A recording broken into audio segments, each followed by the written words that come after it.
We, nakipag-alyansa ka nga sa magnanakaw eh. Di ba? Paano naman ikaw ang alternatibo? Eh, ang naniningil lang sa magnanakaw si Sara Duterte. Hindi sasabihin ng masa, siya yung alternatibo kay Marcos. Hindi kayo. Kay Marcos, yung sinasabing dapat mag-alyansa ang Pink at Liberal kay Marcos, yan ang sinasabi kong kiss of death. Kiss of death para sa Liberals, kiss of death para sa Pink. Dahil sinking ship si Marcos. Ay, hindi sila mananalo kay Sara kapag nakipag-alyansa sila kay Marcos. Sinking ship nga, ba't kasasakay sa sinking ship? Yes. So, Walang naniniwala na hindi corrupt si Marcos. Ang masang Pilipino, alam na magnanakaw yan. Yan ang pinakamagnanakaw na presidente since the time of his father. Number one, siyempre top-notcher ang tatay niya, siya salutator yan sa pagnanakaw. So, parang lalabas, corrupt din itong Pink. Mawawalan ka ng kredibilidad, di ba?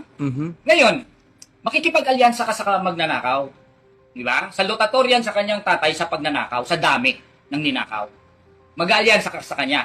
Tapos ang mensahe mo, wag nating gawing presidente si Sara Duterte. Sino presidente? Kami.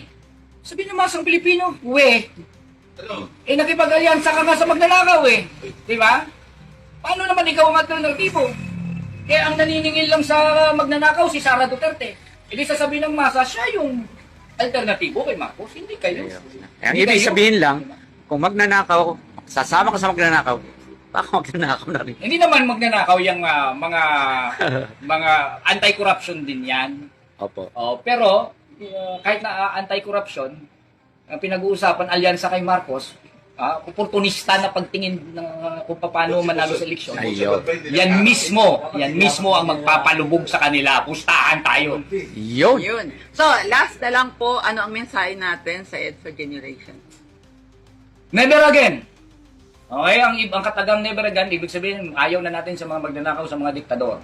Okay? Parati kong inuulit-ulit ito.